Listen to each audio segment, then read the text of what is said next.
Shalom, salam sade, salam hari Senin. Ketemu lagi bersama channel Sayur Bening. Mendekati weekly-nya nutup, dia mulai balik hijau, balik ini ya. Kemarin itu dia drop lumayan juga ya. Di Sabtu malam sampai Minggu pagi itu di situ lumayan dia koreksi, terus habis nutup daily-nya di Minggu pagi, mulai dia sedikit recovery gitu ya. Pagi kemarin itu saya ada ambil ini, saya cicil ini satu aja swing saya ambil Agi ya, Delicium Agi. Karena saya lihat di bulan Agustus nih lumayan ada event dia, ya lihatlah mau ngangkat atau enggak. Pas kemarin dia koreksi di situ saya lihat oh udah bisa masuk, ya udah saya cuma ambil itu Agi buat swing ya. Jadi ya lihatlah nanti ada rezeki atau enggak, ini mulai sedikit ada recovery ya. Tapi hari ini tanggal 4 ya masih kita agak ini, tanggal 7 tuh si kabarnya Trump akan mulai sweeping tarif lagi. Jadi nanti masih agak ini. Cuma kemarin pas dia ada banting ya masuk di harga pas lagi diskon ya oke lah. Ini dia mulai recovery. Mudah-mudahan kalau nanti Trump nggak ngulalah, itu harapan kita. Siapa tahu ada rezeki nanti ya. Tapi ini dia BTC DOM masih menguat di 61,2. Let's see nanti mulai Senin ini pagi. Market Asia belum gimana ininya ya. Ntar malam lah kita lihat buka market Amerika gimana reaksinya. By the way, ini sekarang saya buat video. Market cap naik dia setelah turun kemarin, terus ini dia naik 1,5% market capnya ya setelah weekly candle nutup, yaitu di 3 triliun,73 billion, tapi volume masih drop. Nah, volume masih drop ya karena ini dia ada agak recovery dikit, mungkin ada yang kecepatan ini ya, mereka mungkin yang sangkut coba out dulu gitu. Jadi volume transaksi masih drop 22,6% ya, yaitu sekarang di 107,7 billion ya, dengan BTC DOM-nya yang 61,2 ya, masih cukup menguat. Dan Fear and Greed posisi netral di 52, tapi altcoin seasonnya agak naik nih. Nah, ini agak enak kita lihat ya. Berarti kemarin itu pas dia drop koreksi agak banyak yang ambil altcoin kayaknya ya. Makanya karena kalau bukan ambil altcoin nggak mungkin dia altcoin season naik 41/100, karena Ethereum-nya kemarin itu koreksi juga lumayan gitu ya. Sempat drop ke 3.400 sekian, terus ini sedikit balik recovery di 3.556 sekarang. Kemarin itu sempat drop 3.400 something ya. Makanya dia punya BTC DOM masih di 61,2. Nah, sekarang saya buat video agak BTC naik kembali ya. Kemarin kan sempat drop ke 112-an. Nah, ini dia di 114,5 ya. 114,5. Yaitu pasnya kalau saya buat video sekarang di 114.580 dolar BTC. Sedangkan ETH-nya setelah minggu pagi kemarin tutup di 3.004 sekian, terus dia agak balik ke 35 ya, hitungannya naik lah dalam 24 jam nih, naik balik 3,3% ya, yaitu di 3.555 posisi saya buat video ini. XRP juga ya, XRP sempat drop ke $2.71 ya. Untung bisa ketahan di supportnya di 271. Andai kata nggak ketahan di situ di 270 271, kalau jebol ke bawah lagi, nextnya itu 250 tuh XRP ya. Kemarin saya tunggu tuh kalau misalnya dia ke 250, mungkin saya mau cicil tambah muatan dikit. Ternyata enggak, dia mantul balik ya. Nah ini juga apakah dia akan break balik ke atas $3? Ini dia masih di situ bertahan. Ini saya buat video di $2.99 tadi pagi, sempat $3 ya. Tapi kayaknya masih di situ, mungkin belum mau break ini ya. Ya kita lihatlah. Karena kelihatan habis sedikit recovery ini kayaknya sideways sih. Ya, dengan BTC DOM yang rada menguat, rata-rata altcoin agak sideways. Cuma ada beberapa XLM yang agak naik dikit ya, sama ENA lumayan cepet mantul balik ya. 14%-an dia ini ya, Ethena lumayan juga. Sama XLM lumayan ada naik 10%-an ya. Setelah dia drop ada mantul balik 10%. Posisi recovery-nya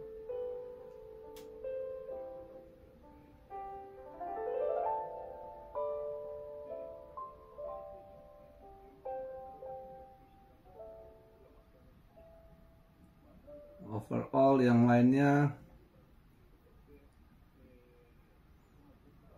ya posisi sideways, tapi ya sedikit udah recovery lah dibanding minggu pagi ya, Sabtu malam ke minggu pagi itu di situ dia lumayan koreksinya, terus sekarang mulai agak balik recovery lah ya. Kita tunggu sih, kayaknya kalau hari ini kalian mau scalping memang bisa long, tapi mungkin nggak gimana, dan tergantung koin juga ya. Mungkin ada yang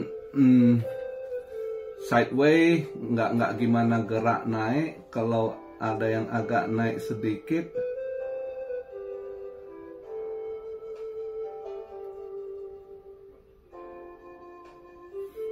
tapi ya lihat dulu lah nanti buka marketnya kemana ya. Kita lihat ada news apa enggak ya.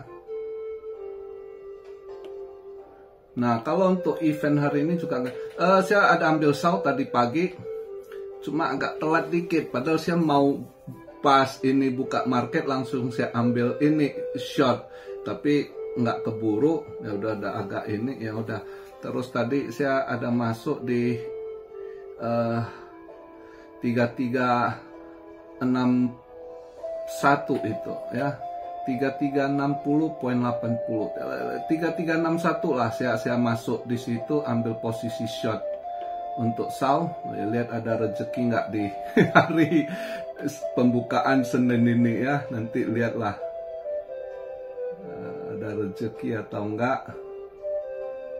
Nah untuk hari ini di Senin juga UK Bank Holiday ya, Kanada juga holiday ya. Paling lihat kalau market Amerika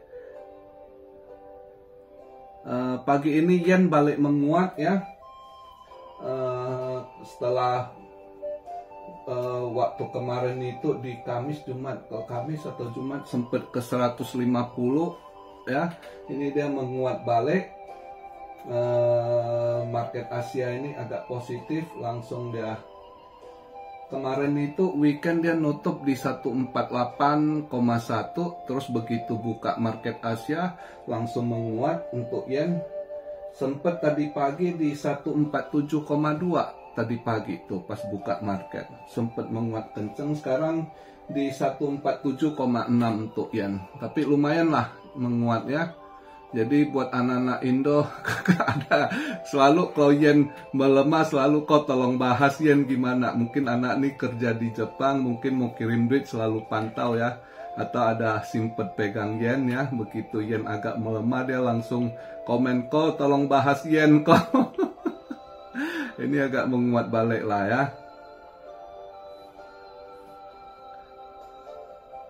Mungkin kalau ada jual bond kali, ada dambon Jepang, ya kan? Dia kalau nggak pertahankan karena dia punya ini ruling party sekarang Ciminto melemah, ya.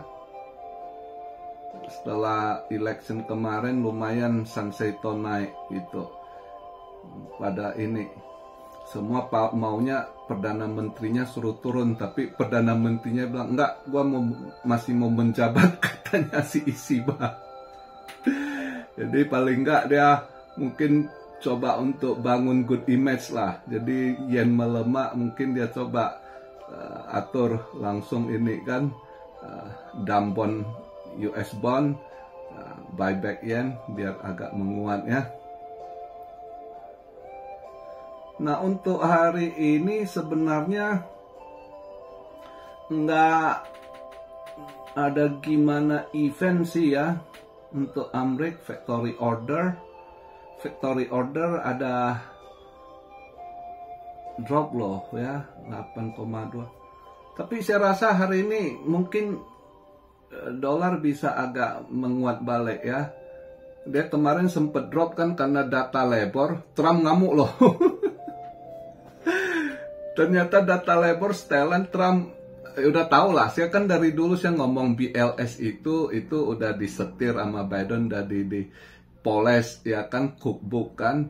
Mereka setel waktu Biden udah ekonomi anjlok, dipoles-poles bagus. Nah sekarang Trump jabat ada perbaikan, justru dia buat drop gitu. Jadi memang ternyata dicek komisaris BLS itu orangnya Biden yang tempatkan dia, si Erika McEncanter itu ya, kalau nggak salah si Erika lah, lebih enak sebutnya Mac apa gue lupa, komisaris BLS ya, Biro Labor Statistik itu ternyata orangnya Biden.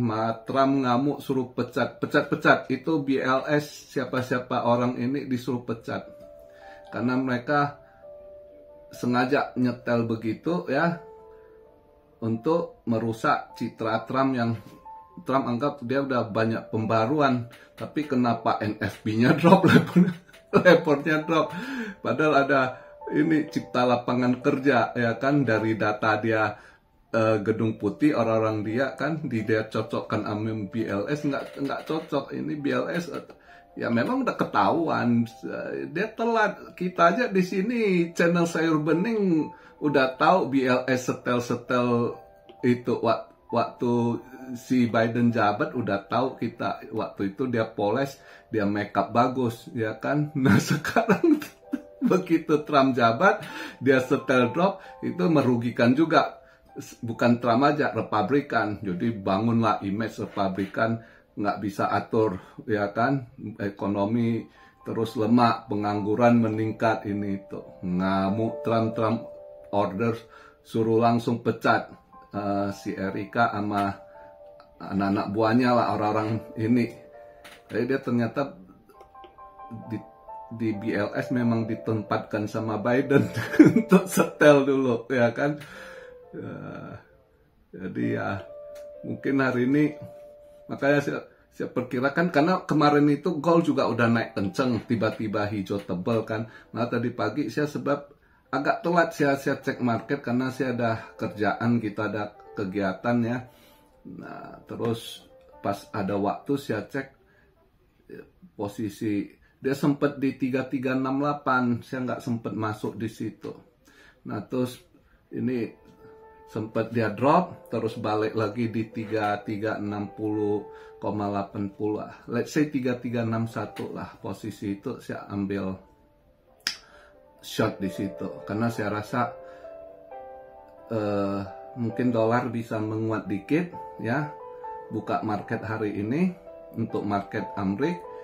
Nah, saunya juga karena udah naik tebel dia mungkin koreksi dikit ya. Makanya saya ambil posisi short untuk sau hari ini.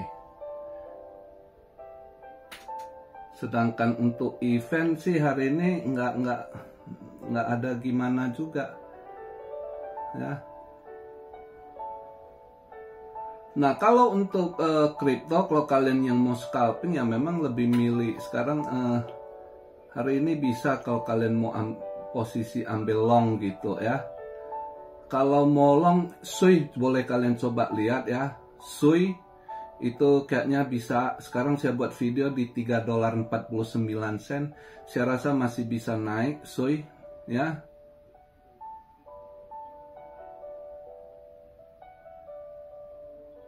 Terus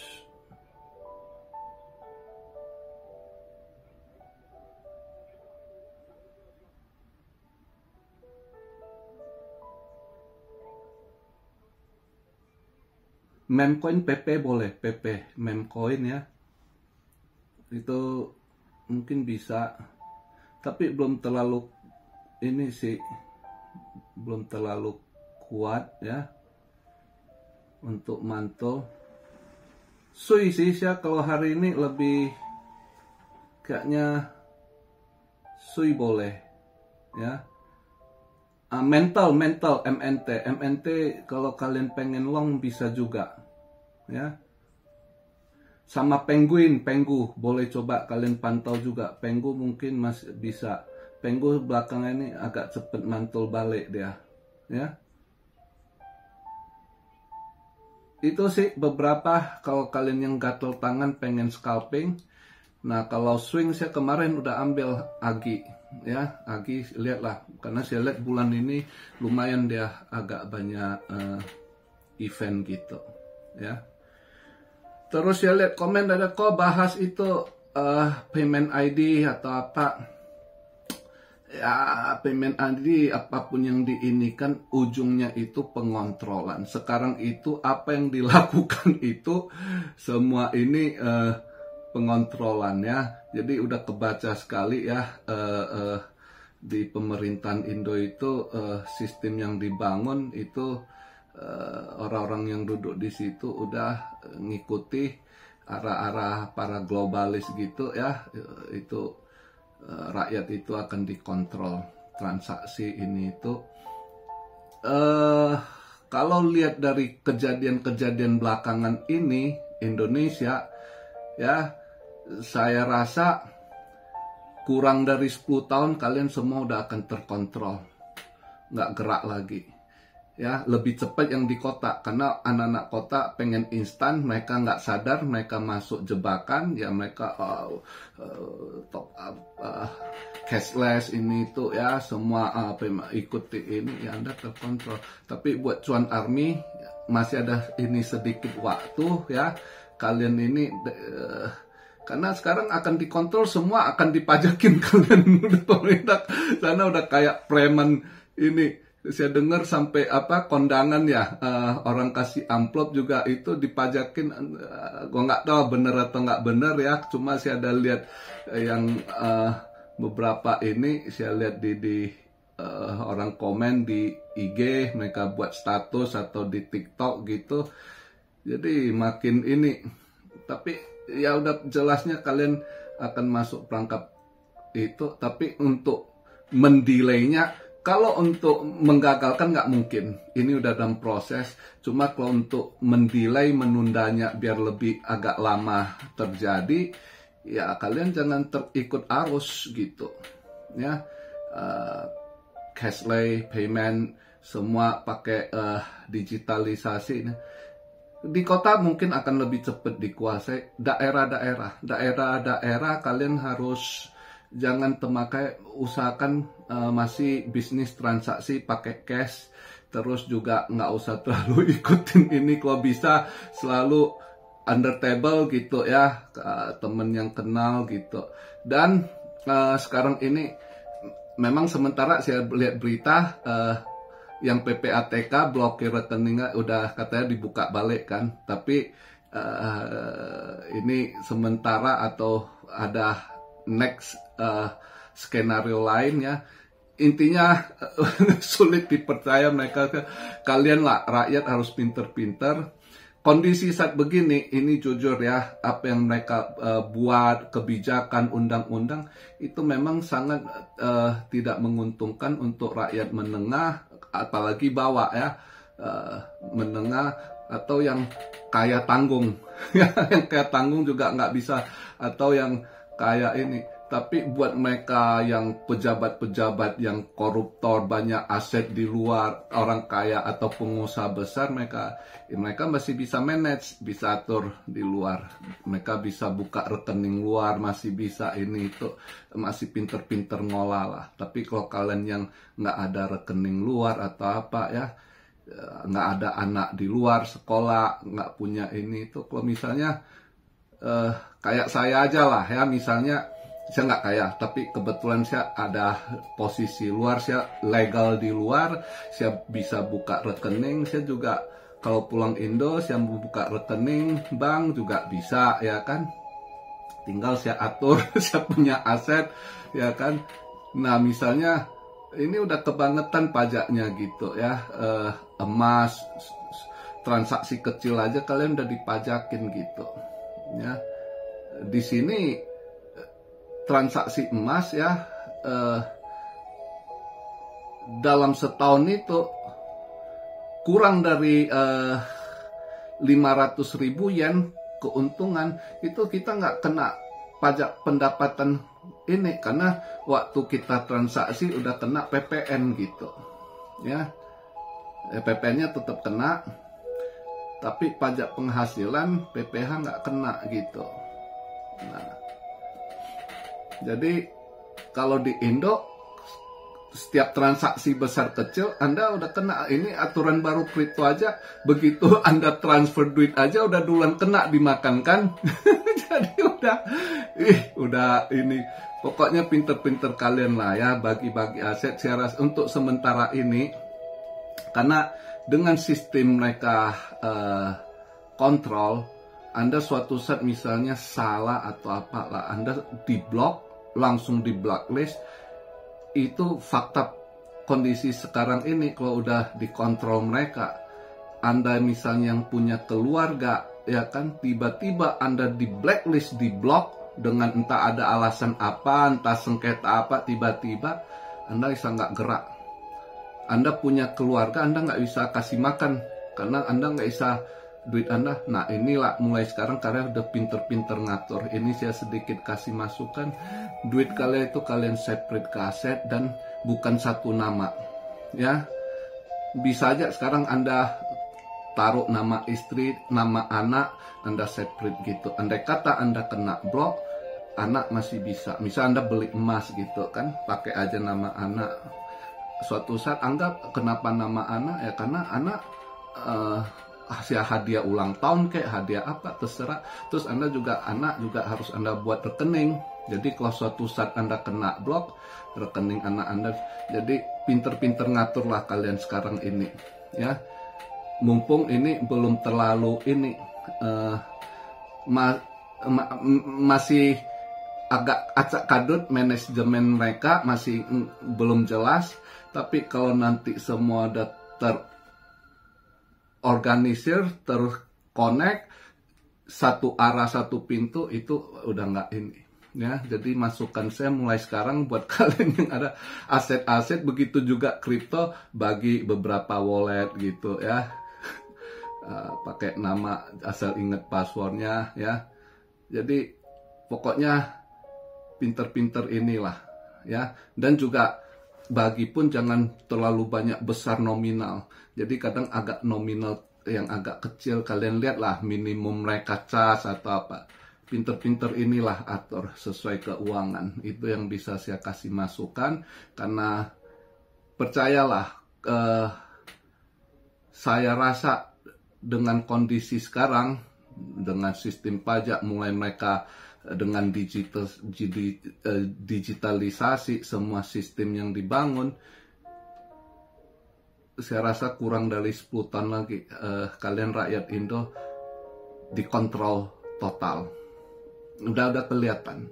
Tapi cuma bisa satu, untuk menunda, mendelay mereka. Yaitu satu-satu cara, kalian jangan terikut arus mereka, promosi ODG, QR scan ini itu semakin cepat Anda masuk ini. Tapi karena infrastruktur mereka Indo kadang agak lelet sih. Nah, maka buat yang di daerah-daerah, pertahankanlah transaksi kalian dengan cash gitu. Ya, jangan keikut ini. Jadi itu bisa mendelay mereka. Oke, itu aja masukan dari saya untuk video di Senin pagi ini. Semoga apa yang saya sampaikan berguna. Ambil positifnya, yang negatif dibuang. Mana yang baik buat Anda, ambil, ya. Yang tidak cocok, sampingkan. Alright, salam Shereo dari Tokyo. God bless you all. Be blessed, be blessed, be blessed. Immanuel, haleluya.